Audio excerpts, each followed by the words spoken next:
Hello friends, welcome back to my channel SRK drama explain. Friends, ये video मैं लोगों के एंटरटेनमेंट के लिए बनाती हूँ, so please watch full, share, subscribe. ड्रामे की स्टार्टिंग में हमारी मेन लीड कोवांग को दिखाया जाता है, जो कि एक हाई स्कूल गर्ल है और उसे पेंटिंग करना बहुत ही ज़्यादा पसंद है। इस वक्त वो एक डियर की पेंटिंग ड्रॉ कर रही होती है। कोवांग की मॉम की पहले से डेथ हो चुकी है और उसकी फैमिली में उसके पापा, उसकी बड़ी बहन वॉर और साथ ही उसकी स्टेप मदर, जिनके 2 बच्चे हैं, और उसके घर में एक छोटा भाई मनोब भी है।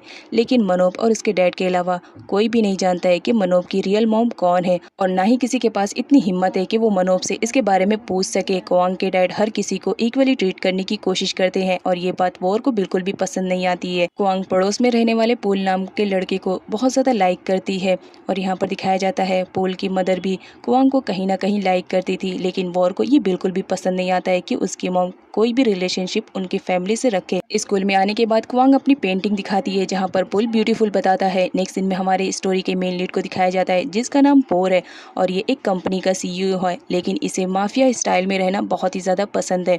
नेक्स्ट सीन में दिखाया जाता है जहाँ पर पोर का मैनेजर, जिसका नाम मोंग है, वो पोर का वेट कर रहा होता है। साथ ही उसके एक चमचे के पास कॉल करता है, जिसका नाम किंग है। मोंग किंग से पोर के बारे में पूछने लगता है कि पोर इस वक्त कहाँ पर है, बट किंग बताता है कि उसे भी कुछ आइडिया नहीं है कि इस वक्त पोर कहाँ पर है, जिसकी वजह से मोंग बहुत ज़्यादा परेशान हो जाता है, क्योंकि सारे लोग पोर का ही वेट कर रहे होते हैं। तभी वहाँ पर पोर की ज़बरदस्त वाली एंट्रिंग होती है, जो कि एकदम माफिया वाले लुक में आया हुआ रहता है और अपनी बाइक से रिबन को तोड़ देता है, जिसकी वजह से वहाँ पर सारे लोग जो आए हुए रहते हैं उसके इस तरह से बाइक से उतरने की स्टाइल से बहुत ज़्यादा इंप्रेस हो जाते हैं।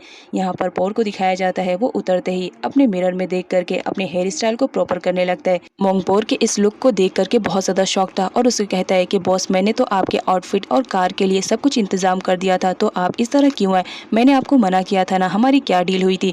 जिस पर पोर कहता है कि मैं तो करेक्ट टाइम पर आया और देखो मैंने रिबन भी अच्छे से कट किया।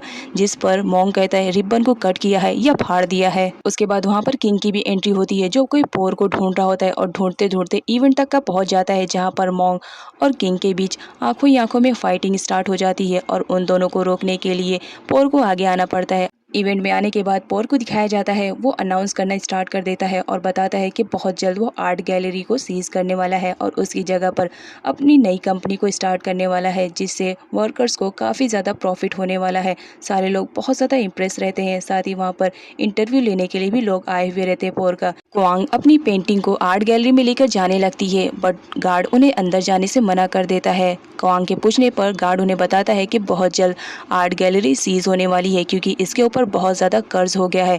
ये बात सुनते ही क्वांग तो बहुत ज़्यादा शॉक में हो जाती है और वो अपने फ्रेंड के थ्रू डिसाइड करती है कि वो अब किसी भी तरह आर्ट गैलरी को सीज होने से बचाएगी। तो इस वजह से वो डोनेशन इकट्ठा करने का डिसाइड करती है, जहाँ पर उसकी फ्रेंड भी उसके सपोर्ट में रहती है। वो लोग तो डोनेशन इकट्ठा करने के लिए काम करना स्टार्ट कर देते हैं, बट कुछ टाइम के बाद भी वो कुछ भी इकट्ठा नहीं कर पाते हैं। इस वजह से क्वांग बहुत ज़्यादा परेशान हो जाती है और वो प्रे करती है कि काश कोई रिचेस्ट पर्सन यहाँ से गुजरे और वो उनकी हेल्प कर दे। तभी वहाँ से पोर की एंट्री होती है, जो कि अपने चमचों के साथ कहीं जा रहा होता है। क्वांग अपनी हाई स्कूल यूनिफॉर्म में रहती है, साथ ही वो हर मुमकिन कोशिश कर रही होती है जिसके थ्रू वो आर्ट गैलरी को सीज होने से बचा सके।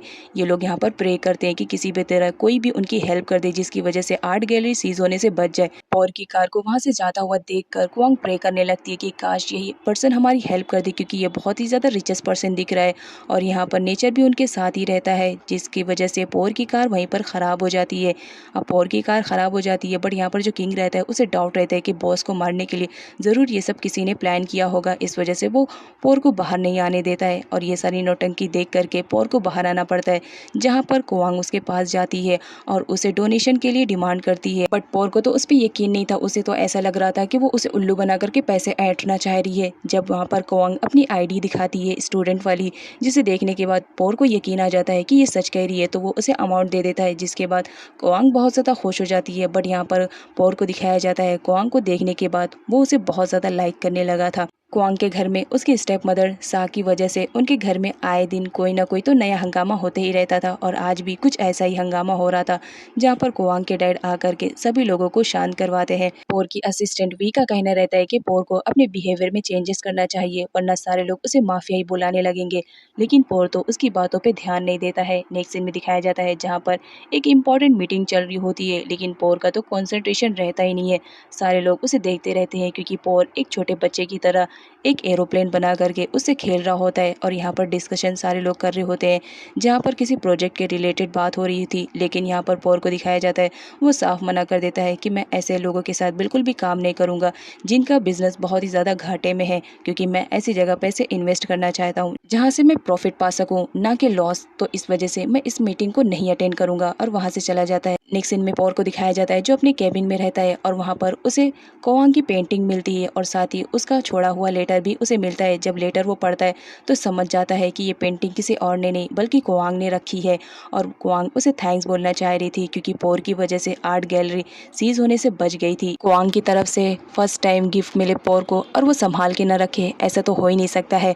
पॉल उस पेंटिंग को अपने घर पर लेकर आता है और उसे ऐसी जगह पर रखता है ताकि वो हर वक्त उस पेंटिंग को देख सके, क्योंकि कोआंग को देखने के बाद ही वो उसे बहुत ज़्यादा लाइक करने लगा था और इस वजह से वो उसकी पेंटिंग को अपने कमरे में लगाता है ताकि वो हर वक्त उसकी पेंटिंग को देख सके। अब जब पॉल ने कोआंग की आईडी को देख लिया था तो उसे मालूम पड़ गया था कि कोआंग किस स्कूल में पढ़ती है, तो वो उसके स्कूल में गया था उससे मिलने के लिए। जहाँ पर वो कोआंग को आते हुए देखता है तो वो बहुत ज़्यादा खुश हो जाता है और वो डिसाइड करता है कि वो कोआंग को अपनी बाइक पर लिफ्ट देगा उसके घर तक ड्रॉप करने के लिए। लेकिन तभी उसका फेस सैड सा हो जाता है, क्योंकि वहाँ पर कोआंग को रिसीव करने के लिए पॉल आया हुआ रहता है और पॉल उसे कहता है कि चलो मैं तुम्हें सरप्राइज़ देना चाहता हूँ, और उसे वहाँ से लेके जाने लगता है। और ये देखकर पॉल को तो बहुत ज़्यादा जेलसी फील होने लगती है कि वो जिस लड़की को लाइक करता है क्या उसके लाइफ में कोई और भी है, और वो डिसाइड करता है कि अगर कोई भी होगा तो मैं उसे निकाल फेंकूंगा, क्योंकि मैं अब कोआंग को बहुत ज़्यादा लाइक करता हूँ। इधर पॉल को दिखाया जाता है जो कोआंग को एक कंस्ट्रक्शन साइट पर लेकर आता है और उसे सरप्राइज़ दिखाता है। वहाँ का नेचर देखने के बाद कोआंग बहुत ज़्यादा इंप्रेस हो जाती है और वो पॉल से कहती है कि मेरा माइंड फ्रेश हो गया है, यहाँ पर आने के बाद बहुत ही ज़्यादा अच्छा लग रहा है। साथ ही वो पॉल को कहती है कि मेरी यहाँ पर पिक्स क्लिक करो। तो पॉल कोआंग की बात को कैसे टाल सकता था, आफ्टर ऑल पॉल भी तो कोआंग को कहीं ना कहीं लाइक करता था, तो इस वजह से वो उसकी पिक को खींचने लगता है। नेक्स्ट सीन में दिखाया जाता है जहाँ पर पॉल भी उन्हें फॉलो करते हुए चला आता है और यहाँ पर दिखाया जाता है कि वो बिल्डिंग किसी और की नहीं पॉल की ही रहती है। जहाँ पर पॉल गार्ड से कहता है कि जो भी यहाँ पर आया है उसे जल्द से जल्द भेजो। गार्ड फटाफट ऊपर जाता है टेरेस पर और पॉल और कोआंग को बोलता है कि यहाँ पर बॉस आ चुके हैं तो तुम दोनों को यहाँ से जाना चाहिए। जिस पर वो दोनों वहाँ से जाने लगते हैं। तभी कोआंग को याद आता है कि उसने अपना बैग तो ऊपर ही छोड़ दिया है, तो पॉल उसे लेने के लिए जाता है और कोआंग वहाँ से जाने वाली रहती है। लेकिन तभी उसे किसी के आने की आवाज़ सुनाई देती है और वो छुपने लगती है। कोआंग छुपने के चक्कर में एक कमरे में जाकर छुप जाती है। उसे तो बिल्कुल भी आइडिया नहीं रहता है कि वो बंदा कोई और नहीं पॉल है। अब यहाँ पर पॉल को दिखाया जाता है वो भी अनफॉर्चुनेटली उसी कमरे में आ जाता है, जबकि अब ये बिल्डिंग पॉल की रहती है। तो वो देखने लगता है कि यहाँ पर काम प्रॉपर तरीके से हो रहा है कि नहीं हो रहा है, हर जगह वो चेक करने लगता है। जिसे देखने के बाद कोआंग तो बहुत ज़्यादा डर जाती है। कोआंग ने अभी तक पॉल का फेस नहीं देखा था। कोआंग किसी भी तरह अपने आप को बचाना चाह रही होती है, तो इस वजह से वो पॉल को धक्का दे देती है और वहाँ से भागने लगती है। पॉल को बहुत ज़्यादा गुस्सा आ जाता है कि किसकी इतनी हिम्मत हुई कि उसने उसे धक्का दिया, तो इस वजह से वो कोआंग को पकड़ने लगता है। पीछे से पॉल भी आ जाता है और उसे बिल्कुल भी आइडिया नहीं रहता है कि ये इस बिल्डिंग का ओनर है। वो उसे हिट कर देता है। अब जब यहाँ पर कोआंग उसका फेस देखती है तो शॉक्ड हो जाती है और वो कहती है ये तो वही पर्सन है जिसने मेरी हेल्प की थी। बट वहाँ से पॉल कोआंग को लेकर के भाग जाता है। असिस्टेंट भी वहाँ पर पहुंची हुई रहती है, जहाँ पर पॉल की कंडीशन बहुत ज़्यादा ख़राब हो जाती है मार खाने की वजह से। इस वजह से वो उसे हॉस्पिटल में ले जाती है। अब यहाँ पर कोआंग को दिखाया जाता है जो पॉल की वजह से बहुत ज़्यादा अपसेट रहती है। तभी उसकी बहन आती है और उसे पूछती है कि क्या बात है, तुम इतनी ज़्यादा अपसेट क्यों हो। बट कोआंग उसे कुछ भी नहीं बताती है, जिस पर उसकी सिस्टर बोलने लगती है तुम्हारी बड़ी बहन हूँ, इतना तो समझ रही हूँ कुछ ना कुछ तो प्रॉब्लम ज़रूर है। क्या है, क्या सा की वजह से है? अगर सा है तो बताओ, मैं अभी उसको बराबर कर दूँगी। जिस पर कोआंग कुछ भी नहीं बोलती है। इधर पॉल को दिखाया जाता है जो डंडा खाने की वजह से हॉस्पिटल में एडमिट था। वही उससे पूछती है कि बताओ कौन लोग थे जिन्होंने तुम पर अटैक किया। अब यहाँ पर दिखाया जाता है पॉल ये नहीं बताना चाह रहा होता है कि उस पर अटैक करने वाला कोई और नहीं कोआंग है। इस वजह से वो कुछ भी नहीं बोलता है। तभी वहाँ पर उसका मैनेजर मोंग आता है और उसे कुछ डॉक्यूमेंट्स दिखाने लगता है, जहाँ पर पॉल को मालूम पड़ जाता है कि उसे हिट करने वाला कोई और नहीं पॉल नाम का एक बंदा है, जिसके डैडी उसी की बिल्डिंग का कंस्ट्रक्शन का पूरा वर्क देखा करते हैं। तो फ्रेंड्स, वीडियो अगर अच्छी लगी हुई होगी तो कमेंट सेक्शन में कमेंट ज़रूर कीजिएगा। मिलती हूँ नेक्स्ट वीडियो के साथ, तब तक के लिए अपना ख्याल रखें। Bye bye.